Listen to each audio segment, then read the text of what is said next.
জুলাই বিপ্লবে শহীদ পরিবারের সদস্য, পঙ্গুত্ব বরণকারী ও আহতদের নিয়ে আলোচনা সভা ও মতবিনিময় সভার আয়োজন করে জামাতে ইসলামী ঢাকা মহানগরী উত্তর।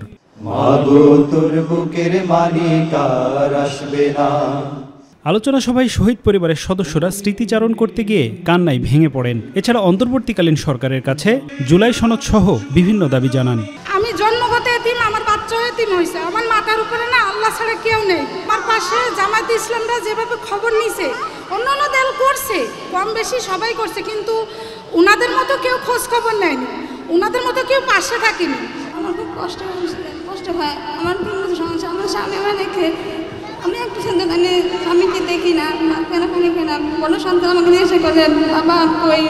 সকল শহীদ পরিবার একমত হয়ে সরকারের কাছে আহ্বান জানান যে আমরা শহীদ পরিবার এখনো বিচার পাই না কেন। শহীদ পরিবারের পক্ষ থেকে আমরা সর্বপ্রথম বিচার চাই। এই পোলাহানের বাসায় কাজ করে মাসে রুটি দিছে 2টা কইরা, সেই 2টা রুটি এনে 2 পোলাহানের 3 পোলাহানের ভাগ করে দিছি, নিজে না খাইয়া থাকছি, অনেক কষ্ট করে পোলাহানের মানুষ করছিলাম। শহীদ পরিবারগুলোর দরকার নাই তো, শহীদের কি সম্মান দিয়েছে তারা? তাদের স্বীকৃতি কি আজ পর্যন্ত দিতে পেরেছে? জুলাই সনদ এবং ঘোষণাপত্র আমরা নিয়েই ফিরবো ইনশাআল্লাহ। একটা বছর হয়ে গেল, শহীদের কোনো দৃশ্যমান আমরা দেখতেছি না, বিচার দেখতেছি না।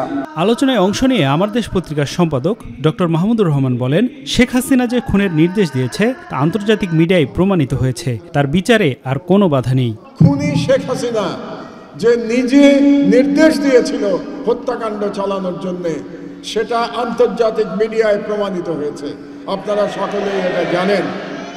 কাজেই শেখ হাসিনার বিচারে আর কোনো বাধা থাকার কথা নয়। বাংলাদেশে আর কখনো যেন শেখ হাসিনার মতো কোনো ফ্যাসিবাদ ফিরে আসতে না পারে, বাংলাদেশে যেন আর কখনো ভারতীয় সাম্রাজ্যবাদ আস্তানা গাড়তে না পারে। অনুষ্ঠানের সভাপতির বক্তব্যে জামাত ঢাকা মহানগরী উত্তরের আমির মোহাম্মদ সেলিম উদ্দিন বলেন, শহীদেরা যে অবদান রেখেছেন বাংলাদেশ তা কখনো ভুলতে পারবে না। সকল শহীদ পরিবারের কাছে এই 5ই আগস্টের মধ্যে বাজেটের নির্ধারিত যে টাকা, এটা তাদের বাড়িতে যাইয়া পৌঁছাইয়া দিতে হবে। কিছু রাজনৈতিক দলের নেতা কর্মী 24কে টিটকারি মারেন, টিজ করেন, আন্ডারমাইন করেন, আবার ক্ষমতায় যেতে চান। 24কে যারা টিজ করবে, আন্ডারমাইন করবে, 24-এর দিকে যারা আঙ্গুল উঠাবে, তাদের পরিণতি ফ্যাসিবাদীদের পরিণতি হবে। 24-এর যোদ্ধাদের আবার রক্ত ফিনকে দিয়ে উঠবে এবং আগের যে বিপ্লব তার চাইতেও অনেক ব্যাপক মাত্রার বিপ্লব বাংলাদেশে সংগঠিত হবে এবং কিয়ামত পর্যন্ত ফ্যাসিবাদের কবর রচনা করা হবে।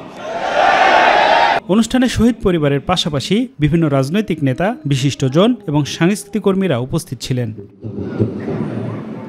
আফজাল হোসেন, মাই টিভি, ঢাকা।